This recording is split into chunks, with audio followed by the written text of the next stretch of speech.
Hello everyone, welcome back to my channel. So last year కూడా నవరాత్రులకు వారాహి నవరాత్రులు start చేశాను. And ఈ ఇయర్ కూడా సేమ్ అట్లాగే స్టార్ట్ చేశాను. బట్ ఇంతకుముందు అయితే పీఠం పెట్టి చేశాను.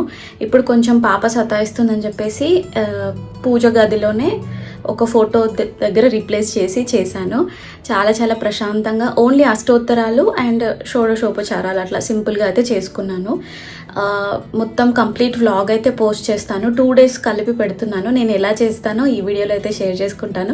హోప్ ఈ వీడియో మీకు నచ్చింది అనుకుంటున్నాను. నచ్చితే కనుక లైక్, షేర్ అండ్ సబ్స్క్రైబ్ చేయడం మాత్రం మర్చిపోకండి. అండ్ మీకు ఎలాంటి డౌట్స్ ఉన్నా కింద కమెంట్ సెక్షన్లో అయితే షేర్ చేయండి. చాలా చాలా మంచి పాజిటివ్ వైబ్స్ వస్తాయి వారాహి పూజ చేస్తే. కొంతమంది చాలా భయపడాల్సిన అక్కర్లేదండి. ఏదైనా అమ్మవారు, కానీ కొంచెం నిష్టగా చేస్తే సరిపోతుంది. మనకు తోచినంత మనం చేసుకోవచ్చు. ఎక్కువ హడావిడి లేకుండా సింపుల్గా చేసుకోవచ్చు.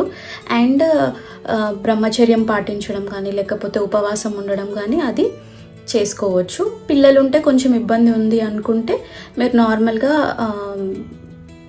1 time ఫుడ్ తింటే సరిపోతుంది. నెక్స్ట్ బ్రేక్ఫాస్ట్ చేసుకుంటే సరిపోతుంది. కింద పడుకోవాల్సిన అవసరం ఏం లేదు. బట్ బ్రహ్మచర్యం పాటించుకుంటే సరిపోతుంది. అండ్ 9 days ఉంటుంది. సో చేసుకోవాలనుకున్న వాళ్ళు చేసుకోవచ్చు. అండ్ నాకైతే చాలా చాలా స్పెషల్ అనమాట. నాకు మంచిగా అనిపించింది, అందుకని నేను మళ్ళీ చేసుకుంటున్నాను. ఎలాంటి టెన్షన్ అయితే పడొద్దు, చెప్తున్నాను. మీకు నచ్చితే చేసుకోండి. అండ్ ఈ వీడియో కంటిన్యూ అవుతుంది, చూసేయండి. హలో అందరికీ, గుడ్ మార్నింగ్. ఆ వారాహి అమ్మ ఆశీస్సులు అందరికీ ఉండాలని చెప్పేసి కోరుకుంటున్నాను. ఇది డే 1 ఆఫ్ వారాహి పూజ అనమాట. అనుకోకుండానే స్టార్ట్ చేశాను, స్కిప్ చేయొద్దని. సో మార్నింగే లేచి ఆల్మోస్ట్ లేట్ అయిపోయింది. తొందరగా స్టార్ట్ చేద్దాం అనుకున్నాను, కానీ అన్ని ఫస్ట్ డే కొంచెం టైం పడుతుంది సర్దుకోవడానికి. సో వెండి సామాన్లు ఆల్రెడీ అత్తమ్మ అన్నీ క్లీన్ చేసి పెట్టారు నేను వచ్చేసరికి.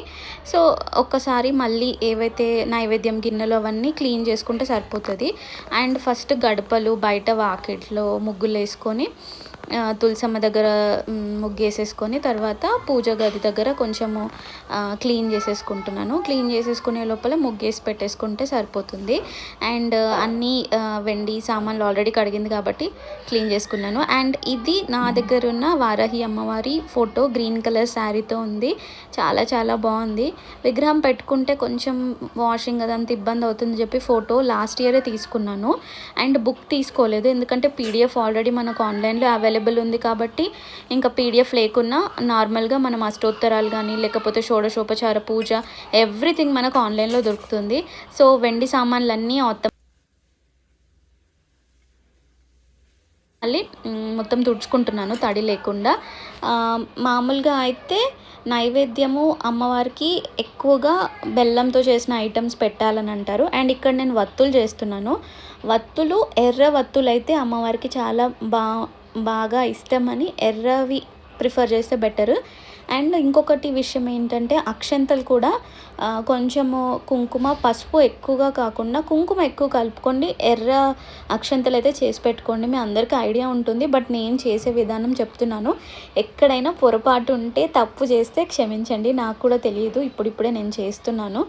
అయితే వత్తులు మంచిగా చేసి పెట్టుకొని అండ్ మా ఇంట్లో అయితే రెగ్యులర్గా అఖండ దీపం అయితే వెలుగుతుంది.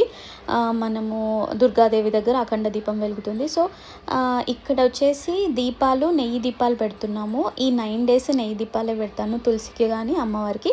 అఖండ దీపం ఎట్లాగో మనం ఆయిల్ తోటే పెట్టుకుంటాము, అది వేరే విషయము. సో అన్నిట్లలో కొత్తగా వత్తులు రెడ్ కలర్ వత్తులు చేసి పెట్టేసుకున్నాను.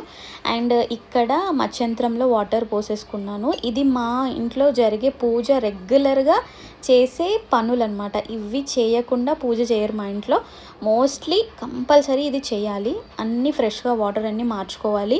అండ్ దేవుడి దగ్గర పెట్టుకున్న పాత పువ్వులన్నీ తీసేసుకోవాలి. ఇవన్నీ రెగ్యులర్గా తెలుసు, కానీ నేను చెప్తున్నాను అంతే. అండ్ దేవుడి కోసం అయితే పానకం కంపల్సరీ చేసుకోవాలి. సో పానకానికి అన్నీ కొత్తగా తెప్పించాను, ఎందుకంటే ఆల్రెడీ 9 days చేస్తున్నాం కాబట్టి అన్నీ కొత్తగా ఉండాలని. ఇక్కడ నేను బెల్లము చిన్నగా తురిమి చేసుకుంటాను. అండ్ ఇట్లా గ్రేట్ చేసేసుకొని పానకం చేసేసుకుందాం. పానకంలో ఇలాచి అండ్ ఇంకా మిరియాల పొడిని తయారు చేసి ఒక డబ్బాలో పెట్టేసుకుంటే డైలీ మనకు 9 days వాడుకోవచ్చు. సో ఇది అయితే ప్రిపేర్ చేసుకున్నాను. అండ్ దానిమ్మ గింజలు కూడా ఒలిచి పెట్టేసుకున్నాను. కొంచెం పాప డిస్టర్బెన్స్ చేస్తుంది అండ్ ఫస్ట్ డే కాబట్టి కొద్దిగా లేట్ అయ్యింది. 9:40 అలా అయింది చేసేసరికి పూజ. అన్ని నైవేద్యం గిన్నెలలో ప్రసాదం అయితే పెట్టేసుకున్నాను. దానిమ్మ గింజలు నైవేద్యం కూడా చేసుకోవచ్చు బెల్లంతో, అంటే పరమాన్నం అట్లాంటివి ఏవైనా చేసుకోవచ్చు మన వీలుని బట్టి. మనకు వీలు లేకపోతే బెల్లం ముక్క అయినా పెట్టొచ్చంట, తప్పు లేదు. అమ్మవారు ఎలా ఉన్నా స్వీకరిస్తారు. మనం నిష్టతోటి భక్తితో పూజ చేస్తే అంతే చాలు. అండ్ ఇక్కడైతే రెడ్ కలర్ ఫ్లవర్స్ కోసం చాలా ట్రై చేస్తాడు మా హస్బెండ్, బట్ దొరకలేవు. అండ్ ఇక్కడైతే మల్లెపూలు, చామంతి పూలు అయితే వాడాను. సో అన్నీ తొడిమెలు తీసేసుకొని పెట్టేసుకుంటే మనకు ఈజీ అయిపోతుంది పని అంతా, తొందరగా పెట్టేసుకోవచ్చు అన్నీ. ఇంకా నేను మొత్తం స్టోరీ అంతా చదువుకోవట్లేదు, ఓన్లీ అష్టోత్తరాలే చదువుకుంటున్నాను. అష్టోత్తరాలు అండ్ డైలీ నార్మల్గా పూజ చేసుకుంటాం కదా అది, అండ్ ఫైనల్గా హారతి. సో ఇలా అయితే నేను డెకరేట్ చేశాను అమ్మవారిని. మా ఇంట్లో ఉన్న పూజ మందిరంలోనే ఏర్పాటు చేశాను. ఇంతకుముందు అయితే పీఠం పెట్టుకొని చేశాను, బట్ ఇప్పుడు కొంచెం పాప ఇబ్బంది పెడుతుంది, అందుకని ఎందుకు సపరేట్గా అని చెప్పేసి పూజ గదిలోనే ఒక ఫోటో దగ్గర రీప్లేస్ చేశాను. అండ్ ఇక్కడైతే శివలింగానికి అభిషేకానికి అయితే వాటర్ పోసి పెట్టాము. సో ఫైనల్గా మొత్తం అరేంజ్ చేసేసుకున్నాను. జస్ట్ ఇప్పుడు దీపం వెలిగించుకోవడమే మిగిలిందనమాట. సో ఫస్ట్ అయితే నేను అఖండ దీపము అన్ని దీపాలు వెలిగించుకొని అండ్ తులసి దీపం వెలిగించుకొని ఫస్ట్ తులసమ్మ దగ్గర దీపం పెట్టి వాటర్ పోసి దండం పెట్టుకొని వచ్చిన తర్వాత అష్టోత్తరాలు నేను స్టార్ట్ చేసేసుకున్నాను అనమాట. ఇట్లా సింపుల్గా చేసుకున్నాను. చాలాసేపు చేస్తే కొంచెము పాపతో ఇబ్బంది అని ఇలా సింపుల్గా అయితే కంప్లీట్ చేశాను. సో మీరు ఎలా చేసుకుంటారో కమెంట్ సెక్షన్లో అయితే కమెంట్ చేయండి. అండ్ నేను ఏదైనా తప్పు చేస్తే కూడా కిందన ఎవరైనా తెలిసిన వాళ్ళు ఉంటే చెప్పండి. సో వన్స్ అన్నీ అరేంజ్మెంట్స్ చేసుకున్న తర్వాత ఇప్పుడైతే దీపారాధన కార్యక్రమం చేసుకొని షోడశోపచార పూజతోటి స్టార్ట్ చేశాను.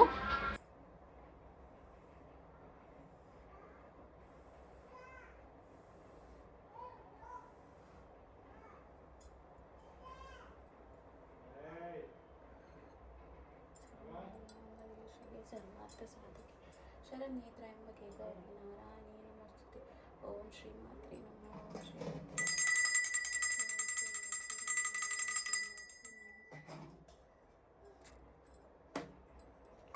సో ఫైనల్గా పూజ అయితే అయిపోయింది. నా పూజ కంప్లీట్ అయిన తర్వాత ఇలా ఉందన్నమాట. చాలా చాలా అందంగా కనిపిస్తుంది అమ్మవారు. ఒక్కటైతే మర్చిపోయాను, నెక్స్ట్ టైం నుంచి మల్లెపూల మాల కానీ ఏదైనా తెప్పించుకోవాలి. రెడ్ కలర్ ఫ్లవర్స్ కోసం చాలా ట్రై చేశాను, బట్ ఆ రోజు దొరకలేవు. సో నెక్స్ట్ టైం ప్లాన్ చేయాలి. అండ్ ఇక్కడ ఒక వస్త్రం కూడా వేయడం మర్చిపోయాను అమ్మవారికి. నెక్స్ట్ డే మార్నింగ్ వస్త్రం కూడా వేశాను. సో ఎలాంటి తప్పులు లేకుండా సింపుల్గా చేసుకోవడానికి అయితే ట్రై చేయండి, బట్ చేసుకోండి. మంచి పాజిటివ్ వైబ్స్, ప్రశాంతంగా అయితే అనిపిస్తుంది. మనకు అనుకున్నవన్నీ మంచిగా జరుగుతాయి. ఆ అమ్మవారి ఆశీస్సులు మీ అందరికీ ఉండాలి. దేవుడికి కూడా దండం పెట్టుకోండి, మంచిగా హారతి అయితే ఇచ్చుకొని ఒక్కటి మంగళహారతి సాంగ్ అయితే పాడాను అమ్మవారికి. రోజు ఒక మంగళహారతి సాంగ్ పాడితే నాకు చాలా పాజిటివ్ అనిపిస్తుంది, మంచిగా అనిపిస్తుంది. మీరు ఎలా చేస్తారో కామెంట్ సెక్షన్లో కూడా కమెంట్ చేయండి. సో ఇది నా డే 1 ఆఫ్ వారాహి అమ్మవారి పూజ అనమాట.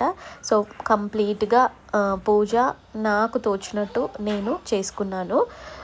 సో డే 2 కూడా కంటిన్యూ అవుతుంది, చూసేయండి.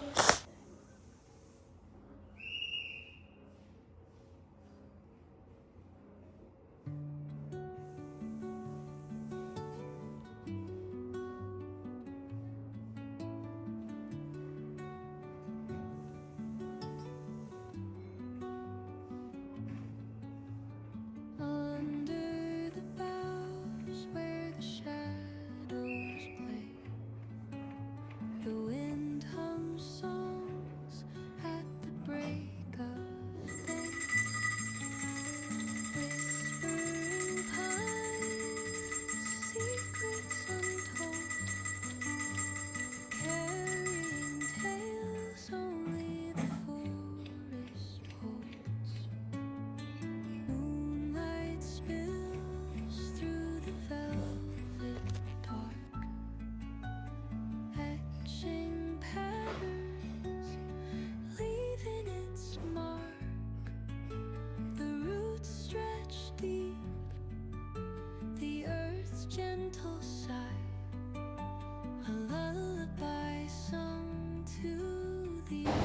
హలో అందరికీ. ఓకే, ఇది డే 2 అనమాట. Good morning. టైం వచ్చేసి 7:40 అవుతుంది. స్నానం చేసేసుకొని వెంటనే పూజ గదిలోకి వెళ్ళి సామాన్లన్నీ క్లీన్ చేసుకోవడానికి అయితే రెడీ చేసుకున్నాను. ఫస్ట్ అయితే డెఫినెట్గా పూజ రూమ్ని మంచిగా క్లీన్ చేసేసుకొని నెక్స్ట్ దేవుడి నైవేద్యము అండ్ దీపాలు అవన్నీ క్లీన్ చేసేసుకొని ఇంకా యథావిధిగా పూజ అయితే స్టార్ట్ చేసుకున్నాను. డే 2 కాబట్టి కొంచెం ఫాస్ట్గానే అయిపోతుంది. డే 1లో కొంచెం అరేంజ్మెంట్స్ ఉంటాయి కాబట్టి కొంచెం లేట్ అవుతుంది. అన్నట్టు దేవుడికి ఎర్ర వత్తులు, ఎర్ర అక్షంతలు, ఎర్ర పూలు, ఎర్ర వస్త్రం అంటే చాలా ఇష్టము. వీలైనంత వరకు ఎరుపుయి పెట్టుకోండి. సో నేను ట్రై చేసేంతవరకు చేశాను. కొన్ని అయితే అవైలబుల్ లేవు కాబట్టి ఎర్ర పూలు ఒకసారి దొరుకుతాయి, ఒకసారి దొరకవు కాబట్టి పెట్టేసుకున్నాను. ఇక్కడైతే అష్టోత్తరాలు చదివేసుకొని పూజ అయితే ముగించుకున్నాను. ఇది నా డే 2. సో వీలైనంత వరకు అయితే 9 రోజుల్లో ఎప్పుడో ఒకసారి అయితే నైవేద్యం చేస్తాను డెఫినెట్గా. మార్నింగ్ పాప కొంచెం సతాయిస్తుంది కాబట్టి కొంచెం పానకం అండ్ దానిమ్మ గింజలు మాత్రం డెఫినెట్గా పెట్టాను. అండ్ ఈరోజు శుక్రవారం కాబట్టి మా ఇంట్లో కొబ్బరికాయ డెఫినెట్గా కొడతారు ప్రతి శుక్రవారం అండ్ సోమవారము. సో శుక్రవారం కాబట్టి పూజ అయిన తర్వాత కొబ్బరికాయ అయితే కొట్టుకున్నాము.